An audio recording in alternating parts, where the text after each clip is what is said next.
and welcome to Sangam. Today we will be looking at next chapter, continuing with geography. Next chapter, that is chapter number 6, which will be on importance of ocean. So ह्या सिरीजमध्ये तुम्ही बघितलं असाल की दोन प्रकारचे lectures आहे, एक मराठी आणि एक इंग्लिश. मराठीची वेगळी प्लेलिस्ट आहे. हे लेक्चर्स जे आहेत ते इंग्लिश प्लेलिस्टमधील जिओग्राफी विषयाचे आहेत, भूगोलाचे. ओके, सो मराठीचे लेक्चर्स बघण्यासाठी मराठीच्या प्लेलिस्टमध्ये जा. Yesterday we saw what we saw yesterday, or in our previous classes we saw first of all equator. What is equator? What is latitude? What are latitude? The largest latitude is equator.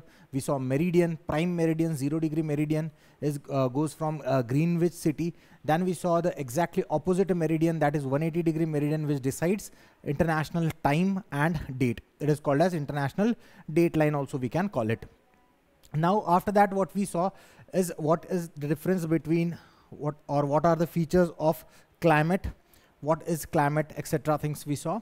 So the meaning of climate, meaning of weather, meaning of temperature, moisture, humidity and air, or that is wind. That's what we saw in 4th and 5th chapter, 3rd and 4th chapter. Now in 5th chapter, what we saw is that is called as temperature. In temperature, we saw that between Tropic of Cancer and Tropic of Capricorn, the sun rays are perpendicular, and hence it is very heated. And above that, which is a torrid zone, here it is a temperate zone. Above that is a torrid zone where sun rays are slanting, and because of that, the distribution of temperature is depending on sun. So we saw other factors on which a distribution of temperature are dependent. These other factors are such as, we saw nearness to the sea, we saw day and night difference between day and night temperature, away from the sea, that is called as continentality, and structure of the land. And besides this also there were some factors, maybe cloud, they have given us cloud, wind. Okay, so these are local factors which are affecting the climate of particular region, or we can say weather of the particular region. Okay, so this is what we saw till now, the effect of temperature, distribution of temperature. In the last lecture also we have seen in very great detail. In the same lecture we saw that what are currents. Currents flows through water, and this current flows because of three main reason or three main characteristics of flowing of current are there. First characteristic is that sun rays. Okay, so because of sun rays, the water gets heated and it gets transported. So there are two types of current, vertical current and horizontal current. Horizontal current moves from equator to the pole, pole to equator. The currents which are coming from pole to equator are called as cold current, and those current which are going or flowing from equator towards pole are called as warm current. And besides this current, so we have also seen there is a vertical movement of water, that is because of which the warm water which is below, which comes up, brings nutrients with it, and also where cold current and warm current meets, at that point also there nutrient rich water is there. So in this both scenarios we have seen that fisheries is developed. After that, now we are moving towards next chapter. This chapter is also for ocean, and after this the next part of geography which will be starting, which is merged a little bit, or we can say 50-50% with the subject of economics. Okay, अर्थशास्त्राशी related आहे यानंतरचा topic, अर्थशास्त्र आणि भूगोल. So we call it as human geography, or we call it as human and economic geography both. So but these chapters are interesting, but very small chapter. I'll try to cover it in one and a single lecture, but still here we are still on geography, physical geography. We'll look into this now. So this chapter is on importance of ocean, not that very important chapter from the perspective of examination, but still we'll look into it, we'll skim through this chapter. So first is say that in previous standard we saw lithosphere and hydrosphere. So what we saw is lithosphere. Lithosphere yani whatever land is there is called as lithosphere, and we also have ocean. Okay, so 70%, around 70% of earth is water. Okay, and only around 30% is land. So that's why our planet is called as water planet. So here it is given that we have seen lithosphere, that is land, hydrosphere, that is water, and here it is showing that what is the chronology according to the size. of oceans. So the largest ocean, if we will see here, is Pacific Ocean, and then Atlantic Ocean, and the smallest ocean, if they will talk, it is Arctic Ocean. No one will ask us about an Indian Ocean or this Southern Ocean. Where you have to focus in examination, what you have to focus on examination is on the points or topics which may be asked in your examination. Okay, on these topics only you have to focus. So why to memorize each and everything? So first two and last, Pacific Ocean, Atlantic Ocean, and at last Arctic. So, okay, so this is your data and facts which is important for exam. Now they're saying hydrosphere, so that is water. So it includes of what? Water bodies that exist on earth. It may cover ocean, sea, river, tributaries. Tributaries kya hota hai? What are tributaries? For example, this river is flowing. Okay, so this river is flowing. It may be, it is Yamuna, we can say. So Chambal, Son, Betwa, Ken are other rivers which are getting merged into Yamuna. Okay, so which are meeting Yamuna at these points. So these are its tributaries. Okay, tributaries. Now this Yamuna goes and it itself meets the bigger river called as Ganga. And this Ganga and Yamuna, this point is called as Sangam. And because of this, our institute's name is also Sangam. So because here there's a Sangam of three rivers, Ganga, Yamuna, and the mystical or mythical river Saraswati. Okay, so because the Sangam of these three rivers, this point is called as Sangam, and here these are tributaries, and this one is the Yamuna itself is tributary of larger Ganga. Ganga, again, when Ganga goes further, it itself divided into two parts. Now these are called tributaries and these are called distributary. Distributary, and it got distributed into two parts. That's why distributaries. Got it? Now, next what we saw here is out of the total global water, 97% of is contained of ocean. I told you 70%, but total global water it is saying.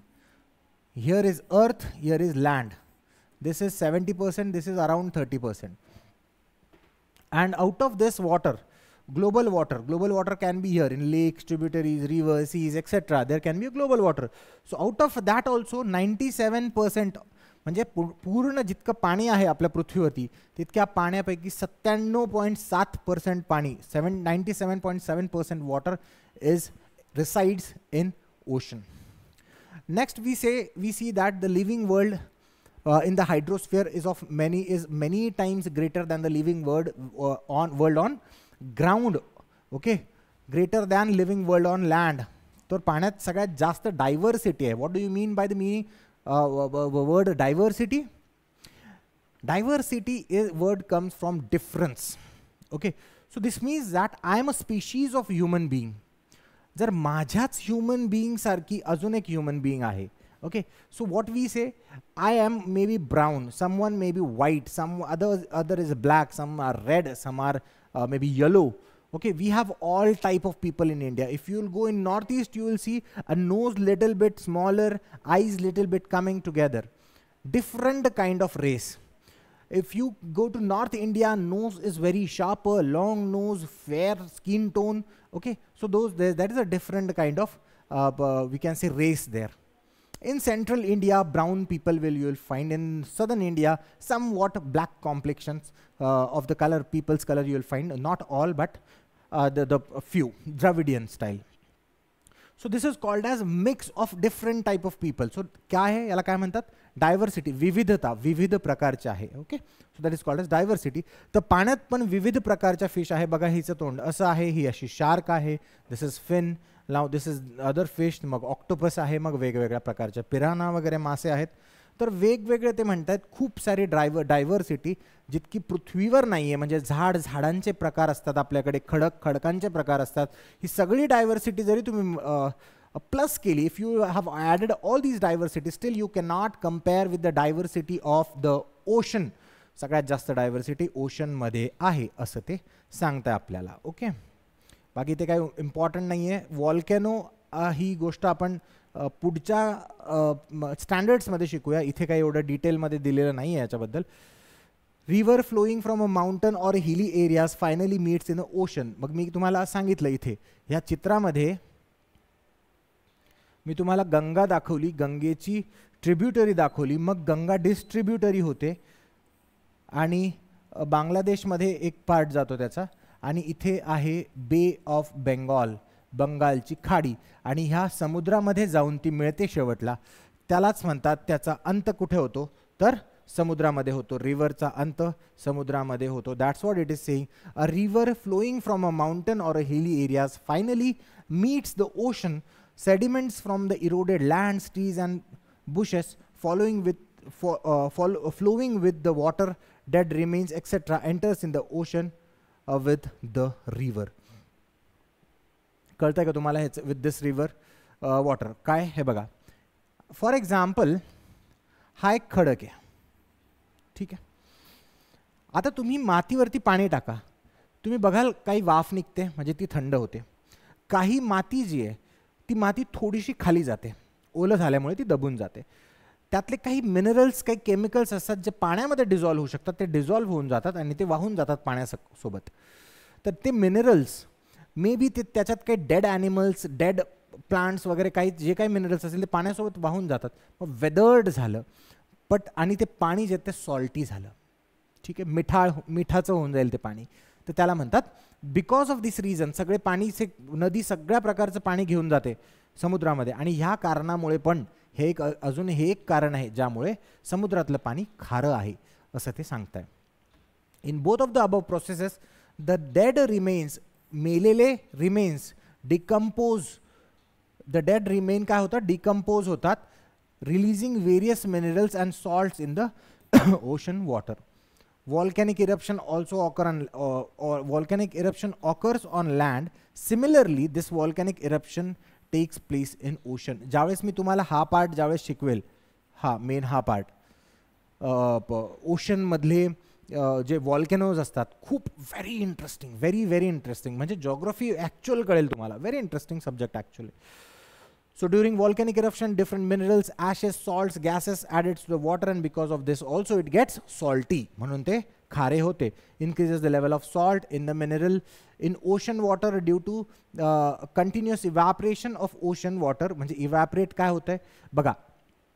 तुम्ही यांनी एक experiment दिलाय, पाण्यात पाणी ठेवा, पाणी गरम करा, उन्हात गरम होऊ द्या, इव्हॅपरेट होऊन चाललं जाईल पाणी, आणि व्हाईट तुम्हाला प्लेटमध्ये काहीतरी मिळेल. ते तुम्ही जिभेवरती टेस्ट करून बघा, तुम्हाला ते खारट लागेल. This means every water here contains some kind of salts.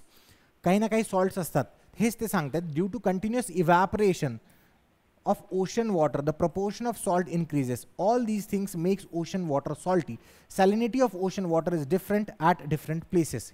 ह्याचा अर्थ सांगून देतो. सगळ्यात पहिले सॉल्टी का होते? सॉल्टी का होते? काय कारण आहे सॉल्टी होण्याचं? मिनरल्स त्यामध्ये मिक्स होतात, बरोबर? मिनरल्स मिक्स होतात. मग मी तुम्हाला दुसरं कारण काय सांगितलं? हे बघा, हा ओशन आहे, पाणी, ओके. हा खारट आहे, हे पाणी खारट आहे, हे इव्हॅपरेट होत आहे, ओके. आणि आपण प्लेटचं एक्झाम्पल बघितलं, मीठ त्यातलं जे असतं, whatever salts are there in water does not get evaporated. मग मीठ ह्याच्यातच राहतं, म्हणजे हे उरलेलं पाणी काय राहणार? जास्त खारट होणार, ओके. इथे आली जमीन, इथे एखादा देश आला, असा देश आहे, आणि मग परत असा देश आहे, इथून पाणी गेलं, असा देश आहे, हे पाणी कमी, हा मे बी आपण ह्या कलरमध्ये काढू देश, हे देश आहे, ओके. हा पण एक देश आहे, ठीक आहे. आणि हे इथून पाणी जात आहे, पाणी आत घुसलं परत, ठीक आहे. आता काय झालं, ह्या देशांच्या मध्ये पण पाणी गेलं, ओके. आता येतात नद्या, मग इथून नदी आली ह्याला मिळाली, इथून नदी आली ह्याला मिळाली, इथे मिळत आहेत नद्या वेगवेगळ्या, ओके. याच्यातून पण ह्या देशातून नदी गेली, इथे मिळते, इथे मिळते. ह्या पाण्याला कुठली, ह्या आतलं जे पाणी आहे याला कोणतीच नदी मिळत नाही आहे, ओके. जरी हा जोड आहे छोटासा, बट याला नदी मिळत नाही आहे. मग कंपॅरेटिव्हली याची जी सॅलिनिटी राहणार, सॅलिनिटी PPT मध्ये मोजतात, पार्ट पर ट्रिलियन. तर ह्याची जी सॅलिनिटी राहील, ह्याची जी खारटपणा राहील, हा कमी राहील than compare to this one. समुद्र जरी एकच आहे, हा तुम्ही याला पॅसिफिक ओशनच म्हणा, पण पॅसिफिक ओशनचा हा जो पार्ट आहे, मे बी याला कुठला तरी बे म्हणाल तुम्ही, बे ऑफ बेंगॉल, बे ऑफ फुंडी वगैरे वगैरे नावं द्याल तुम्ही याला. डेड सी, मेरिडियनमध्ये मेडिटेरियन सीमध्ये अजून एक सी आहे मेडिटेरियनच्या खाली, तुम्ही बघाल इस्रायल आणि त्या कंट्रीजमध्ये त्याच्या खाली तिथे बघाल तर ते एक डेड सी आहे. म्हणजे सी आहे, त्याला डेड सी का म्हणतात, कारण की त्याची सॅलिनिटी जी आहे ती वाढलेली आहे, त्याच्यामध्ये जाणारं पाणी जे ते बिलकुल कमी आहे, तिथलंच ते पाणी आहे जे आहे ते ऑलरेडी, आणि ते इव्हॅपरेट होतं आहे आणि त्या पाण्याचा खारेपणा अजून वाढत चालला आहे. त्या पाण्याचा खारेपणा इतका वाढला आहे की तुम्ही त्या पाण्यामध्ये उडी जरी मारली तरी तुम्ही बुडणार नाही. ते डेन्सिटी वाढली आहे त्याची खूप जास्त खारट असल्यामुळे, तर त्याचं तुम्ही बुडणार नाही, तरंगतच राहाल. किती पण डीप सीमध्ये तुम्ही तरंगत जाऊ शकतात, बुडणार तुम्ही नाही. ज्याला पोहता येत नाही त्यासाठी चांगलं आहे. ठीक आहे, नेक्स्ट काय मग काय आहे, salinity of ocean water in a different at different places. बरोबर, वेगवेगळे एकाच ओशनमध्ये सॅलिनिटी वेगवेगळी असू शकते. नाव salinity is expressed in terms of mills और माइल्स पार्टिकल पर 1000 ppt और part per million, part per 1000, part per trillion, भरपूर वेगवेगळे असतात. पार्टिकल पर 1000 मध्ये मोजले जातात. द ॲव्हरेज आता हे येऊ शकतं, water or the salinity in the water is calculated on the basis of what? So you can say particle per 1000. The average salinity of ocean water is 35 ppt.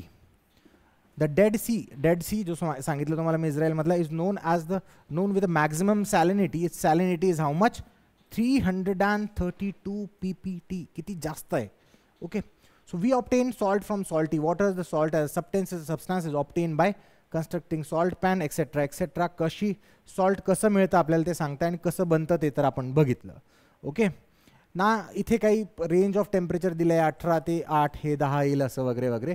तर हे range of temperature आहे, म्हणजे जास्तीत maximum आणि minimum. हिवाळ्यात समजा for example March महिना आहे, तर मार्चमध्ये सगळ्यात जास्त ऊन होतं त्यांच्याकडे, तर त्याचं ॲव्हरेज जर काढलं, सरासरी जर काढली तर इट इज 18. आणि लोवेस्ट टेम्परेचर हिवाळ्यामध्ये किती होतं, तर ती होती 8. तर जास्त थंडी इथे होती. तर याचं जे मध्य आहे ते आहे 10, त्याला रेंज ऑफ टेम्परेचर म्हणतात. एवढंच ह्याच्यात आहे. मग next, you must have realize from the above activity that there are difference in temperature of different places on earth. आपण बघितलं टेम्परेचर डिफरंट असण्याचे खूप वेगवेगळे कारणं बघितले. एक सूर्यकिरण बघितलं, त्यानंतर डिफरन्स सी, सॅलिनिटी, सीपासून दूर वगैरे वगैरे. So this difference is less in a coastal region. हे पण बघितलं का कोस्टल रिजनमध्ये डिफरन्स जास्त हे असतो. Nearness to the sea while more in the region far away from continent, that is called as continentality. काल किंवा या अगोदरच्या लेक्चरमध्ये आपण हे सगळं काही बघितलंय. This means that in regions close to the ocean, sea और लार्ज रिझर्वायर म्हणजे पाण्याचं एक लेक. ठीक आहे, पाण्याचं पाणी एका ठिकाणी जमा झालं त्याला रिझर्वायर म्हणतात, reservoir. So this is not, there is not much of a difference in the temperature throughout the day.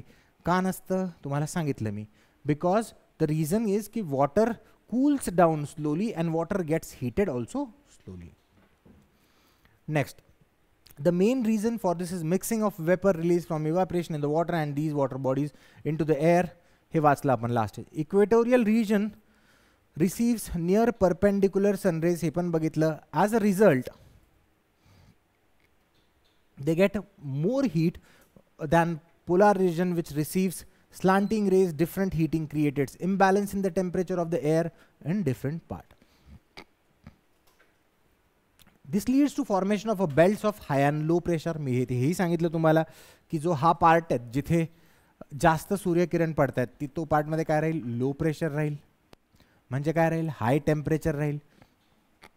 इथे काय राहील, high pressure low temperature, right. हे so this leads to formation of belts of high and low pressure on earth. Wind blows due to the pressure, हे पण सांगितलं तुम्हाला. हाय प्रेशरकडून low प्रेशरकडे wind वाहतात, हेही सांगितलं होतं. Wind blow due to the pressure difference in this belt. These winds are called planetary winds.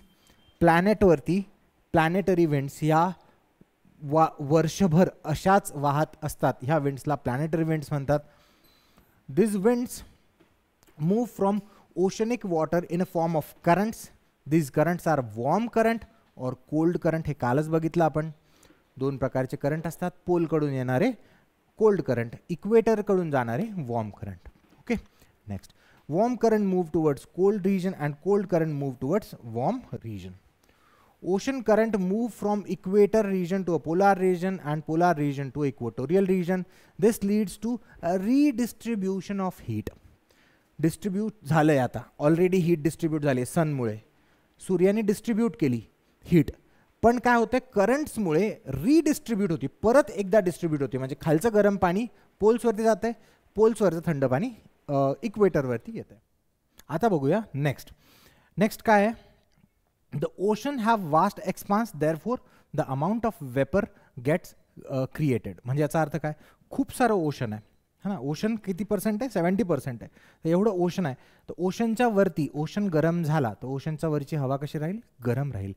जर ocean गरम झाला याचा अर्थ काय, त्यातनं वेपर्स निघतील. Then these vapours are called as moisture. So this air above the ocean also has moisture. So that's what it is saying. Ocean have vast expanse, therefore huge amount of vapors get created. This process goes on continuously. From the vapor the earth gets rainfall. तुम्हाला आधी सांगितलं मी, vapour वाहतात, थोडेसे वर गेले की थंड होतात आणि पाऊस पडतो. Ocean are source of rain. Rainwater flows through river and stream and finally flows back to ocean. हे एक सायकल आहे. This makes a clear beginning and end of water cycle. काय म्हणताय, हे ओशन मध्ये, हे ओशन आहे, पाणी आहे, पाण्याची वाफ बनते, वाफेमध्ये धुलीकण असतात, हवेमध्ये धुलीकण याला चिटकतात, हे मॉइश्चराइज होतात, एअर मॉइश्चराइज होते, हवेमुळे हे धुलीकण इकडे वाहत वाहत येतात, वाहून ते जमिनीजवळ आले तर जमिनीवरती ते पाऊस पाडतात. जमिनीवरती पाऊस आणि पाणी जे असतं ते नदीच्या स्वरूपात जाऊन परत समुद्रात मिळते आणि ही जे एक क्रिएट होतीये ही एक सायकल क्रिएट होतीये. ठीक आहे, ह्याला वॉटर सायकल म्हणतात. अशा खूप प्रकारच्या सायकल्स आहेत. Carbon cycle, oxygen cycle, phosphate cycle. Phosphate सायकलवरती UPSC मध्ये आतापर्यंत 4 वेळा सलग प्रश्न आलेले आहेत आणि अजूनही येतील. तर अशा प्रकारच्या सायकल्स असतात. ओके,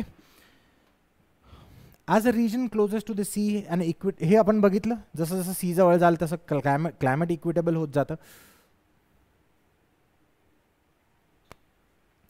मग नंतर ओशन रिसोर्सेस आहे, ओशनमध्ये काय काय रिसोर्सेस मिळतात वगैरे वगैरे हे दाखवलेलं आहे इथे. तर हे बघा इथे काय लिहिलं आहे, स्वॅम्पी सी कोस्ट. स्वॅम्पी म्हणजे काय, चिखल. ओके, आपण त्याला दलदल म्हणतो बघा. म्हणजे इथे पाणी आहे आणि इथे जमीन आहे. ठीक आहे, हे पाणी जमिनीला लागल्यामुळे हा जो आतमधला एरिया आहे हा चिखल टाईप होतो, जमीन आणि पाण्याजवळचा. तर ह्या एरियामध्ये एक प्रकारचे झाडं येतात, त्यांना मँग्रोव्स म्हणतात. मँग्रोव्स हे बंगालमध्ये, बंगाल म्हणतोय मी, वेस्ट बंगाल पण आणि बांगलादेश पण, ह्या बॉर्डरवरती सगळ्यात जगातले सगळ्यात मोठे मँग्रोव्स आहेत. त्याला भारतातल्या भागाला सुंदरबन असे म्हणतात. एक वर्ल्ड हेरिटेज साईट पण आहे सुंदरबन. ते सुंदर आहेत म्हणून सुंदरबन म्हणतात असं नाही, तिथे सुंदरी नावाचे एक स्पेसिफिक प्रकारचे मँग्रोव्स येतात. Because of that reason they are called as Sundarban. Because the ban that is one that is forest made up of sundar, that is sundari tree. Swampy sea coast etcetera etcetera. Estuaries म्हणजे हाच पार्ट, ह्याला actually ecotone म्हणतात. हे मी नंतर तुम्हाला environment आल्यावर शिकवेल. I teach you when will learn environment, but this is an specific ecotone. There is a highest level of diversity in ecotone. Now this wherever there is a water and water enters here and fresh water also enter into this, what forms here is called as estuary. Okay, so I'll tell you the features of that when we'll be studying physical geography in detail. Now next part is oceanic transport. Ocean have provided, अच्छा हे मी शिकवतो economic जिओग्राफीचा part इथे. आता ocean has provided us most economic options of transport. Large scale transport of goods are carried out through oceans and ship, trawler, etc. What is happening here? Ocean मधून तुम्ही रोडनी, जर रोडने काही नेत असाल तर तुम्हाला 3 रुपये लागतात. तुम्ही हवेने काही नेत असाल म्हणजे एरोप्लेनने काही नेत असाल तर तुम्हाला 5 रुपये लागतात. तुम्ही पाण्याने काही नेत असाल तर तुम्हाला 0.50 पैसे रुपये लागतात. दिस इज पर किलोमीटर. आता हा डेटा थोडा बहुत मागे पुढे झाला असेल, 75 पैसे 1 रुपया झाला असेल, बट स्टील हे आहे.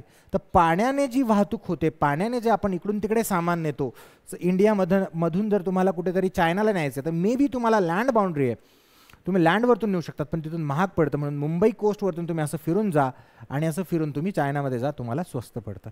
ठीक आहे, काय पाठवायचं असेल तर तसं पाठवा. यानंतर एक्सपोर्ट लेवल असतात, खूप जास्त प्रमाणात, खूप क्वांटिटीमध्ये हे एक्सपोर्ट्स होतात. मग त्यानंतर इथे काहीतरी आहे, issues related to ocean waste causes pollution. आपण ओशनमध्ये आपण जे काही वेस्ट प्रोड्यूस करतो, फॅक्टरीज जे काही वेस्ट प्रोड्यूस करतात, फॅक्टरीमधून घाण पाणी निघतं, आपल्या घरांमधून घाण पाणी निघतं, ते पाणी कुठे जातं? कधी विचार केला आहे का तुम्ही? हे पाणी नद्यांमध्ये जातं आणि नद्या थ्रू हे समुद्रामध्ये जातं, आणि समुद्र आपण घाण करतोय त्याला ओशनचं वॉटर पोल्युशन म्हणतात. आपण वॉटरला पोल्यूट करतोय, खराब करतोय. ठीक आहे, so this is called as water pollution. Waste आपण वॉटरमध्ये टाकतो, त्याला वॉटर पोल्युशन म्हणतात. एन्व्हायरमेंटमध्ये बाकीचा पुढचा पार्ट बघू. पनामा आणि सुएझ हे कॅनल्स आहेत. मे बी हे बघा, तुम्हाला एक डिटेलमध्ये नाही, हे मी लिहिलं इथे. हा भारत आहे, हा पाकिस्तान, हा इराण, इथून एक रस्ता जातो असा. ठीक आहे, आणि हा असा सौदी अरेबिया आहे आणि असा खाली आफ्रिका आहे. ठीक आहे, हा इथून जो रस्ता जातो हा तोडलेला आहे, ह्याला सुएझ कॅनल म्हणतात. हा सुएझ कॅनल बंद करण्यात आला होता. सुएझ कॅनल क्रायसिस म्हणतात, इकॉनॉमिक क्रायसिस. जगभरात हा क्रायसिस पसरला होता, वस्तूंचे भाव वाढले होते, जगभरातले आर्थिक जी स्थिती आहे ती सगळी बिघडली होती, जस्ट बिकॉज एक कॅनल बंद झाला. तर सुएझ कॅनल, पनामा कॅनल पनामामध्ये आहे, इकडे अमेरिकाजवळ. तर ह्या अशा प्रकारचे कॅनल आहे. तर कॅनलमधनं ट्रेड होतात, शिप्स जातात तिथून मोठमोठ्या. ठीक आहे, बस बाकी that's it for today's lecture. भेटूया पुढच्या लेक्चरमध्ये. पुढच्या लेक्चरमध्ये आपण पुढचा चॅप्टर बघू. सिम्पल चॅप्टर आहे, इकॉनॉमिक जॉग्राफी, जास्त वेळ चालणार नाही. Roxx and rock types, economic नाही, परत रॉक हा एक कोर जॉग्राफीचाच पार्ट आहे. आय थिंक 8th 9th आणि 10th चॅप्टर तुमचा इकॉनॉमिक जॉग्राफी राहील. ठीक आहे, तर भेटूया मग नेक्स्ट चॅप्टरमध्ये. Thank you for cooperating, thank you for joining, thank you so much.